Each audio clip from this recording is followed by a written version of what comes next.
Welcome back to Incremental, the Continuous Improvement Podcast. This is episode 141. This is our practice edition where we talk about lean improvements we made throughout the week or month, as the case may be, and tie them back to lean principles. I'm Uriel Eisen of Austere Manufacturing and ARDA.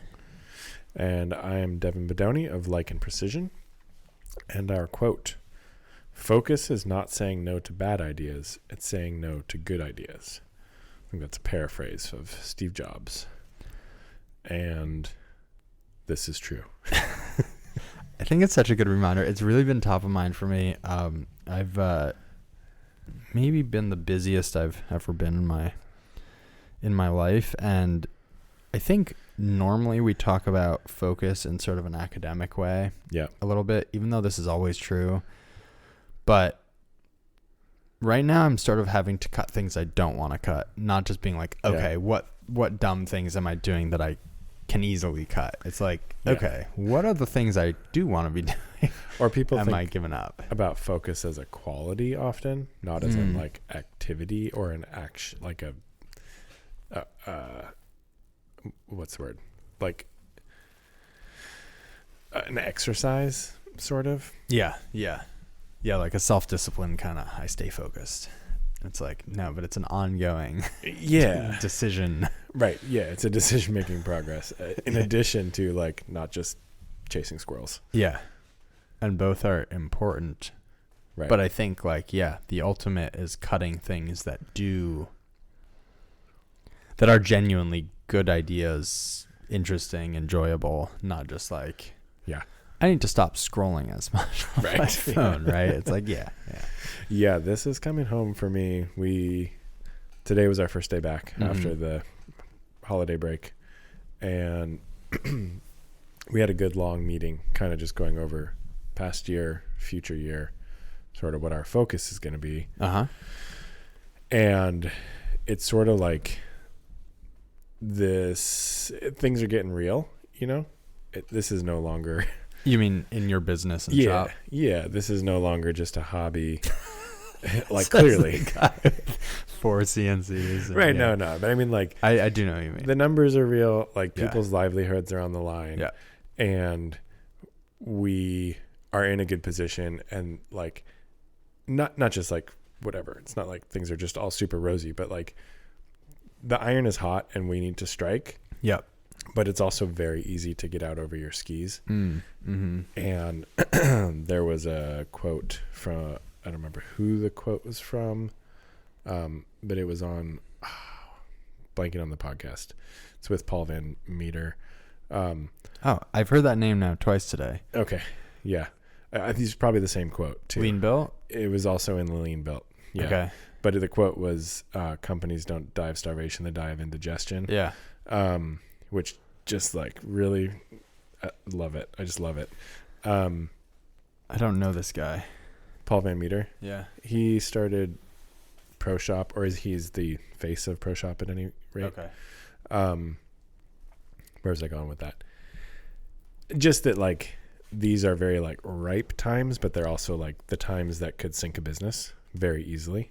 And so looking forward, trying to figure out how do we focus on the things that are actually going to have tangible, effective results. Yeah. And not just be us spinning our wheels on something cool that doesn't really move things forward. Yeah.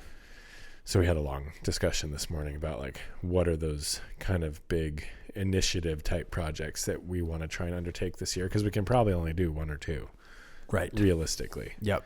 And it's a big decision. And once you kind of get those things in motion, especially as the projects get bigger and the dollar amounts get bigger, the stakes are a lot higher. Yeah, it's been really cool putting together a team for ARDA.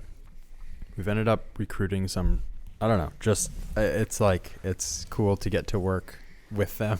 I heard there was an interview with Mark Zuckerberg where he said that their strategy, or sort of a heuristic for hiring at Meta, early anyway, was everyone you've hired, you should be happy, like theoretically, if you ended up working for them. as sort of like a meter. I don't know. Anyway, this totally applies to the team.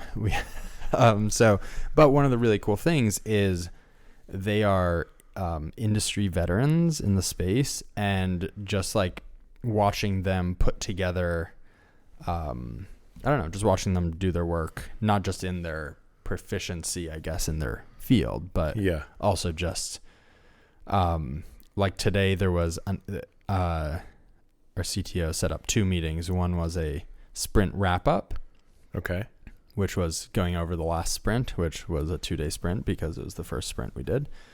And so there wasn't much, but he was like, let's just, get this cadence going. Yeah. Battle rhythm. And then a meeting later in the day, which was sitting down to figure out the next sprint. Interesting. And it was all the meetings so far have not gone to time, which is the way it should be, where it's like you get through the stuff you need to get through and then you stop. But I think to your point where you're just saying is like you only get to do 1 or 2 major initiatives, like just seeing a little bit more care being put into the planning phase of really deciding which things to start working on. Yeah. And I think that's something I could do better at. All of us. Presumably. Yeah, right. Anyway. Yeah. Should we jump into some Let's do small, non-initiative type improvements? Yeah. I'll lead us off. So we've been, let's see. No, this is entirely new. I haven't talked about it at all. We're at a kind of a cool phase with our tool management process where initially it was kind of like little improvements, then a big initiative, and now we're kind of back into the little improvements part of it. Okay. The refinement, and that's very satisfying. Kind of feel like there's this cycle, right, of like small improvements in a space, lower the noise, find the giant rocks. Totally. Move the giant rocks, and then go back to small improvements, and you're like polishing. Yeah. And that's really fun. Anyway, we've had this ongoing thing with how to designate on our setup carts when a tool is in the machine already. Yep. But maybe not in a state that you want. So we have the like red or green puck option for if it's already in the machine, it's green. If it's not in the machine, it's red. But then there was 2 use cases that would come up. One was if the tool was in the machine but in a different pocket, how to designate that on the setup cart so that someone doesn't need to build up an additional tool. Oh, smart. And then the other one was if it's in the right pocket but it needs to be changed in some way, like the stick out or the holder adjusted. So we made these just simple little rings, yellow ones and blue ones. And yellow is when it's in the machine, but in a different pocket. And so you put it in the pocket where it should end up? So you put the puck in the setup cart just like you normally would. Yep. So in this case, it would be green side up because it's in the machine. Okay. But then you'd put this little puck on top, this little ring over that. Oh, cool. So you see both the green and the yellow, or the green and the blue. And the blue means an adjustment. Blue means an adjustment. Yellow means other pocket. So theoretically you could have yellow and blue. Wrong pocket and needs an adjustment, or would you just do blue? I don't know. Okay. That hasn't come up yet. Yeah, cool. But yeah, theoretically you could. Nice. And that's working well?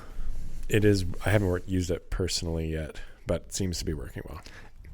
Yeah, but most of my improvements are not things I did, which is awesome. Yeah. That's super cool. Yeah. Oh, did you ever, and I'm realizing I dropped the ball on this. Did you ever get the files for those things in Arda? No, we haven't done that yet. But right. we weren't at work, so. Oh, right. All right. So one big one as we set up the new shop is, and I'm going to say a bunch of stuff that most other people realize. So, cleanliness is, I think, not a goal in and of itself. Sure. Yeah. Right. Like super neat dialed shops. Like the point isn't the cleanliness. Right. And we've talked about this before, but I'm just like really realizing how much value there is in visually simple, clean areas to show at a glance when things are out of the ordinary. Yeah. And so we're really trying to do that in the new space. It's so easy. My brother came through and he works at another production shop, and he was kind of like, I think my company over-indexes on like overemphasizes keeping things really neat or making things look really good in a way that like maybe slows things down sometimes. Okay. He was like, I think you under-emphasize it. I was like, I think he's right. And I think the other thing that happens is we are very quick to make adjustments and try new things. But then the second it crosses the threshold of like working-ish, it's like, great, all right, done, right? Instead of like, now let's make it clean and visually blend into the background so that if anything's out of the ordinary, you know, you pack an order on the shipping station. If there's a strap left there at the end of the day, that is not an indicator if there's always random crap on that station. And it's so easy to let that accumulate. Yeah. Right? Like you make the wrong thing for an order and you're about to ship it and you luckily catch it and then you go make a new one. If there's no workflow for where that extra strap that just got produced goes, it's very easy for it to get like put in an ambiguous bin. Yeah. Or you get halfway through an order and realize whatever. So many things, right? You go to lunch. Like there's just so many situations that leave a strap on the station. Yeah. Anyway, so just trying to do that, but then also cleaning up. Yeah, and simple stuff like we use plywood for most of our work surfaces. Like we built new custom carts. I had plywood. I cut it to size. We tested the premise. It worked. It's been like that for a year. Yeah. And I want white tops. Oh, or at least like smooth plywood that you could clean easily and doesn't collect. It's all those things, but it's even just like at a glance now you're dealing with all this wood grain and there's like so much there that is, I don't know. I think it just is taxing. Or it makes things being out of the ordinary non-obvious. Right. Creates a lot of ambiguity. A lot of ambiguity, and I think there's a lot of cost to that we won't see until we get to the other side. Yep. And so I'm trying to, it's not really in my nature just at present anyway. I don't know if it's nature or nurture, but like visual clutter is not something that like bothers you. I think as much as other people. And so I end up just having more of it because, Yeah, my desk is definitely the dirtiest place in our entire shop. Yeah, and it's kind of like, I don't know. So I'm feeling inspired to turn a new leaf a little bit. And the way I'm aiming to do it, because I don't think I'm going to change drastically, is just now that we have more space, we are making a very clear delineation between production space and non-production space. And I want to create, no holds barred shelves where it's like, you want to throw something on here? Go for it. Like, doesn't need to be organized. Doesn't need to be anything. Okay. I hope to tackle that, right? But for now, it's just like, let's get it out of the shop. Let's get it out of the production area and make that really low friction. Yeah. I feel like if being a shop-based entrepreneur was a video game, this would be like one of the levels. It's where you start to like get rid of your personal stuff and your like side projects. Totally. Level 3 achieved. Yeah, that's funny. I do feel also like the Kamishibai board has really, really helped us in this regard. What's on there that's helped particularly, or what about it, I guess? It's taking it out of someone's like personal sort of value judgment of whether that should happen that day. And right, like if there's things that no one places a lot of personal value on, there's a point when you get to the end of the week and it's like, well, all the other stuff has been done, so somebody's got to do that. And interesting. Like, is that like cleaning out coolant tanks? Where do you notice it? Like decluttering workstations, like clean, like organizing the workstations at the machines is a task. Gotcha. Yeah, cleaning out coolant. basic things, garbage and recycling runs, whatever, Right. dealing with receiving packages, just like all of this kind of mundane stuff really that's going down the list here. that's very nobody's relatable. job Yeah. specifically. Yeah. And it makes it everybody's job specifically once in a while. Seating matters. He says dual ownership is no ownership. I feel like this is no ownership is no ownership. Yeah. What you have now. Yeah. It's like, it's not on anyone's list. Yeah. It's not on 2 people's list. It's on 0 people's list. Yeah. Interesting. That's cool. We've been organized. Today, actually, we did another sort of like priority list rubric for everybody in the shop. Okay. So now we have our A priorities, our B priorities, and our C priorities for a person in a day. We did this in the past, but we're doing it now for the group of people we have now, which is different sort of skill set. Mix. I remember you discussing that. Yeah. But as we were doing it, I was realizing there's these different categories of tasks in a business. There's the stuff, there's like the critical path, like operations, like ops tasks, right? Like this is the thing you have to do today. Your A priority and your B priority and your C priority for like doing our value add in the business. Yep. And then there's all this general stuff that's like, you don't want to put on somebody's personal list necessarily, like, cause it's variable and it's not the same every week. And it would just be like a bunch of noise at the end of a list. Right. And that's the stuff that we're finding is really, really effective on the Kamishibai board. And that's handled communally. Handled communally. Okay. Yeah. Huh. We're still doing just kind of like popcorn in the morning, like pick which one you want at the end of the morning meeting and you tackle it that day. Gotcha. And Interesting. oftentimes That's cool. that gets tackled in 3S, which is maybe not the way we should be using the 3S time, but also it's like, well, the stuff's getting done. Yep. Very cool. And it helps. We now have enough. This is not why we didn't do it. Obviously, we could have made it happen, but it's definitely on my list is the Kamishibai board. Yeah. I think I said this, but it's just like, it's really everywhere I look. It's like hard to unsee it once you see it, is just the steady state of a business. I think we're like significantly short staffed. Yeah.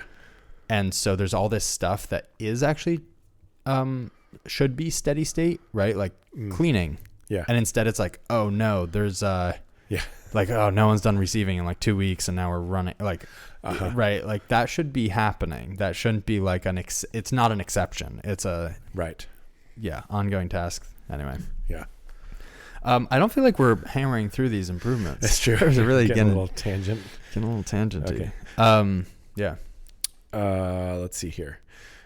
Printed our air compressor Kanban cards and hung them at the air compressor for ordering like parts and consumables. Very cool. Small thing, but hopefully it'll be helpful since we only do it once a year. Yep. Or every 6 months, depending. So we added a ticketing system in Arda so people can report issues and it ends up on a ticket for the team. Yeah. And so people can then pick, someone gets assigned to it and can resolve it, and then it's tracked that it was resolved. And that's something you do internally or the customer does? The customer flags it and then reports a thing. Okay. Describes what it is, and then someone on the team works on it and then resolves it. Sort of what we were talking about earlier that Austere does not have, Arda now has. Nice. Yeah. So this is a huge one, still ongoing, but we made some big strides. Will built out V1 of the new CAM template in Fusion based on Phil from the Autodesk University presentation based on that method. Very cool. It is very cool. I used it personally for the first time today. Looks extremely promising. We still have quite a bit to do. Like right now it's the basic stuff that we that we use on a daily basis, like most commonly. But we have some different configs to build out still. Wow. Yeah. That's awesome. What was there a kick in the pants to make that happen, or you know what I mean? Was there pain, or was it just like that is worth doing and we're gonna pursue it? Yeah, there was pain. Probably if we didn't have this focus and we weren't bringing up someone as a new programmer, I don't think we would have tackled it as soon. Yeah.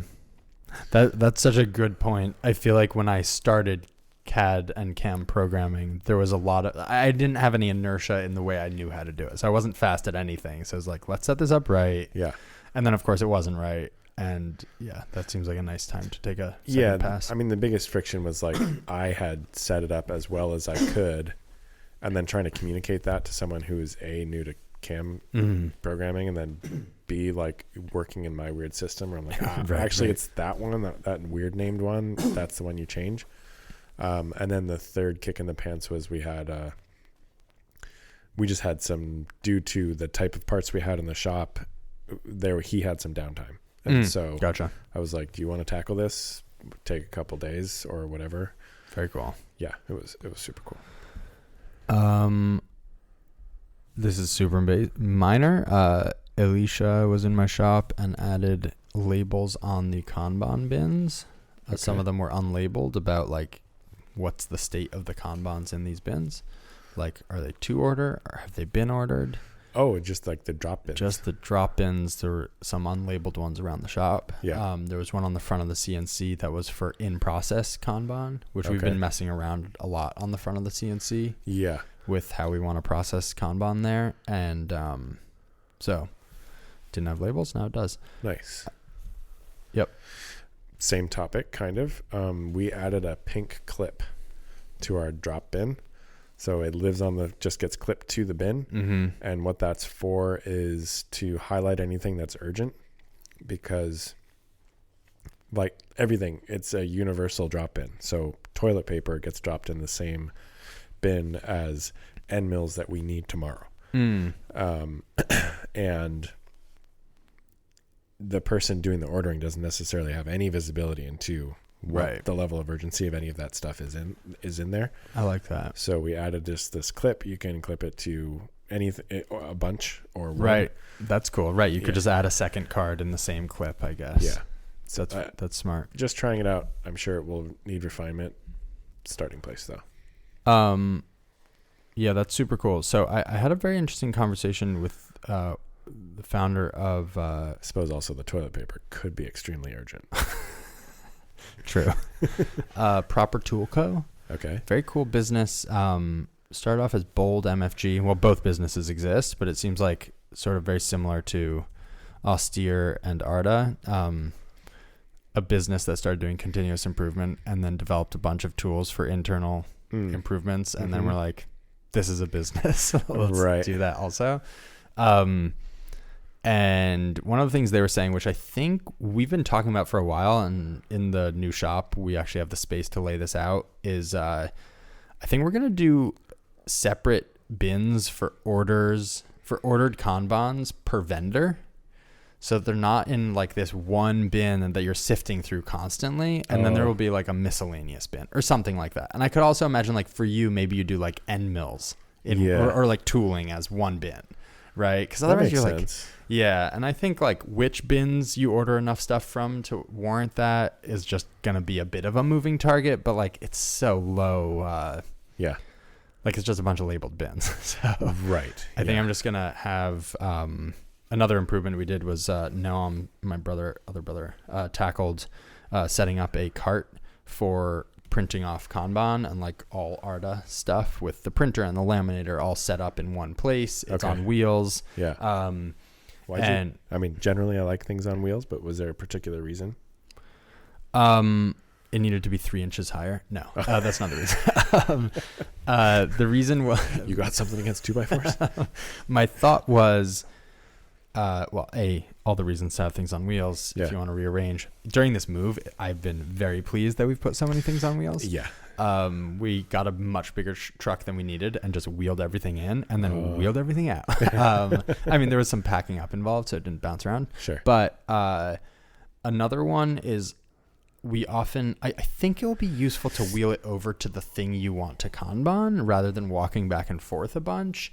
I don't know if that's going to be true in like an ongoing sense, right? Like once you print out most of the Kanban, you're typically making one. Yeah. So maybe 3. And so maybe it's not useful, but really every workstation we've sort of standardized and has wheels, and Yeah. so if you want to play with a new setup, it's really trivial. Yeah. Cleaning is easier. I don't know. Yeah, just how we're doing. It does add costs, so I should maybe think about it. But yeah, I so the per vendor concept I kind of liked. I love that clip idea. Yeah. I'm gonna add it to her. We're doing an install at a customer next week in Arizona, so excited for that. Cool. Let's see. We increased the buffer on our programmed board. I think we had discussed the possibility of this, but actually did it. Nice. Yeah. So now we're trying to have 2 programmed parts in each lane. So in each machine lane. And you did it because you ran out? Repeated all the time. All the time. Yeah. Yep. And I guess the goal there is not so much about, I think we have the labor to do it, but I don't think we had the visibility into the level of urgency to prioritize it. And also, at some point, or at least for us, when we had Kanban levels that were just way too low, it just became the norm. Yeah. Like that whole conversation around like, oh, we're going to whatever. And it's like, okay, well, let me, it's just part of the scenery. Yeah. That's awesome. I drilled out the holes. I don't know why this is happening. So definitely did not ask 5 whys. I think I didn't even ask 1 why. Our soft jaws are made of aluminum, which is a separate topic. I think it may be time to do hardened. Maybe we just start with steel. Just steel. Yeah. Yeah. Maybe I'll pick your brain about that offline. But the holes where they bolt down to the vise over time get slightly tight on the screws. Mm-hmm. And so I'm thinking about having a drill with a drill bit that is the right size just sitting next to the thing. That feels like maybe the wrong approach. I'm pretty sure I know what's happening. What's happening? The screw head is upsetting the material. Yeah. Around the hole. Okay. And so it's at a washer. What's that? What's the solution? Yeah, at a washer, or make the hole bigger to start with. So then when it upsets, it's still not interfering. Yeah. Okay. Well, look for that in future installments in like 6 months or a year. But now they're drilled out, so you can do the changeovers a little faster. And also, it's just fiddly and annoying. Yeah. Absolutely. What is this? Oh, yeah. This was a great one that like I was completely blind to because I've just been doing it the one way for my whole life. Mm-hmm. We clamp on spacers with our soft jaws to cut the soft jaws as you typically do. And I've always used a parallel like you would with a manual mill setup or sometimes in a CNC. And sometimes it's kind of fiddly to find the right combinations and then if you want to go thinner, then a typical parallel is 1/8 of an inch. Yep. If you want to go thinner, we would like use the bandsaw and cut some like super thin wedge or try whatever. Yeah. The other issue was if it was tall and you were cutting a very deep pocket and the parallel was steel, you didn't want to cut into it. Anyway, a multitude of reasons why we should have seen that this was a bad solution. So Will just 3D printed a bunch of different thickness plastic spacers to clamp on. That's awesome. Yes. So it's funny you say that. I don't know if you remember this. I eventually was looking. It was weird that this doesn't exist, I have to say, firstly. I was looking for like aluminum spacer, shim, whatever. Yeah. Very hard to find. Turns out for me, pennies are the right thickness. I've standardized the gap for my stuff, and pennies are just the right thing and you can hit them and all that stuff. Yeah. But yeah, that's cool. So that's working pretty well. I believe so. I personally haven't been using it much, but when I did, it was cool. That's awesome. Yeah, he made 2 versions. One was like a stepped version, kind of like a step drill. So like it starts thin at the end and then so you just slide it in and yeah, but I don't think work quite as well. You kind of need 2 of them. So then he made a bunch that are full length and just different thicknesses and say the thickness on the end. That's awesome. Yeah. Okay. 3D printed stuff is so, I mean, again, not a hot take, but is so useful. Like I've actually, and I think Rob Lockwood messaged me at some point about this. I'm pretty sure it was him about like not using Kaizen foam, but instead catting up caddies for different tools. Uh-huh. Maybe it wasn't Rob. Anyway, because then you just have it, right? And if you want to print another, you just hit print instead of it being a manual process. Yeah. It's not standardized in any way, so you can't repeat it or make an adjustment exactly. You can start fresh. Yeah. But those 3D printed things, like, yes, they take time, but it's one process, right? Like laser cutting those out of shim stock, plastic shim stock would be so much faster. But now you have to manage another material that's coming into the shop. Yeah. On and on. There's just so many issues it introduces. And 3D printer, it's like, okay, we're going to have 3 different material types, or 3 in my case anyway. Yeah. And that's it. And then we just design stuff. And when we want more, we make it. Yeah. As much as, super cool. It's unfortunately like leaning hard into just like disposable. So stuff. PLA is compostable in industrial composts. Huh. Interesting. Kind of cool. Yeah. Also doesn't do great with coolant, but it's funny. My whole family was in town, as you guys probably have gathered. And I had some screw I couldn't reach because I didn't have the whatever. And in the move, like half the tools are, none of them are where you want them. So he bought long screw bits, which was great and got the job done. But when he handed them to me, I'm just like, in my head, I'm like, are we Kanbaning this or are we not? You know what I mean?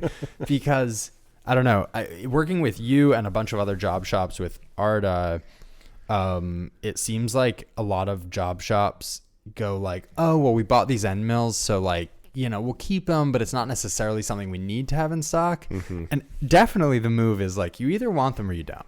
Yeah. Like, and if you want them and you want to know they're there, you should have a system to make sure they're there. The world has become binary.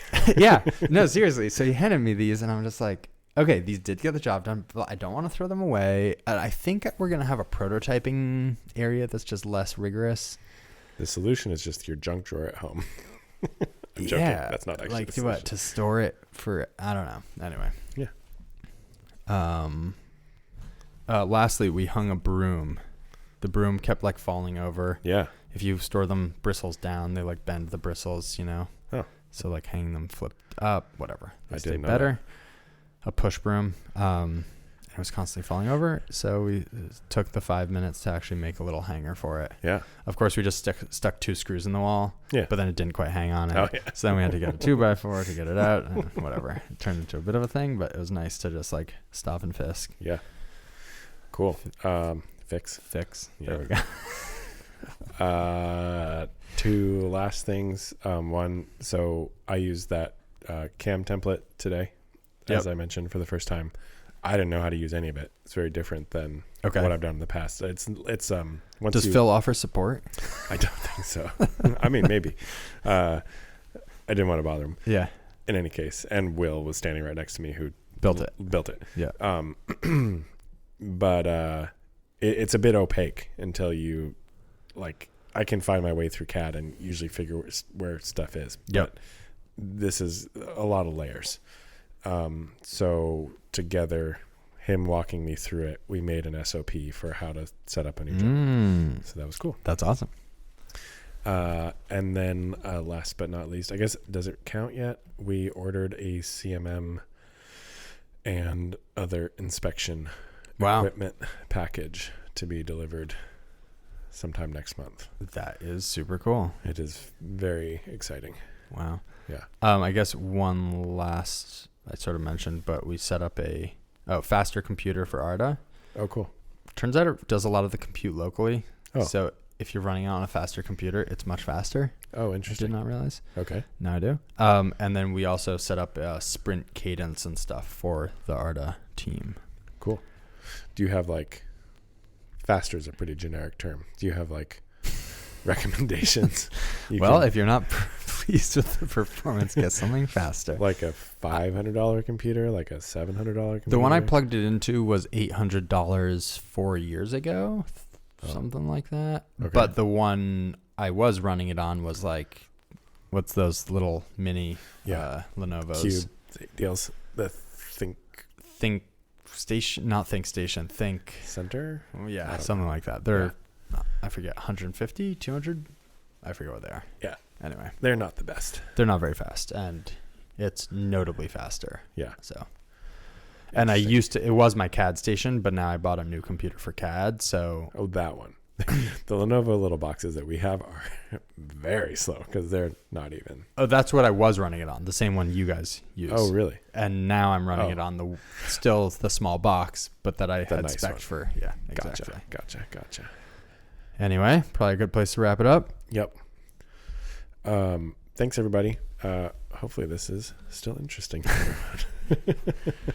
We probably should start looping back to core principles a little bit more. I was thinking about that. Yeah. Yep. Not just a litany of random things. Yep. You can find me on Instagram at lichen_MFG, on the web at lichenprecision.com, the pod at incrementalci, and there's a Patreon. Feel free to patronize. And you can find me at austere_manufacturing on Instagram and austeremfg.com on the internet, and arda.cards on the internet and on Instagram. And we'll be back next week. Adios.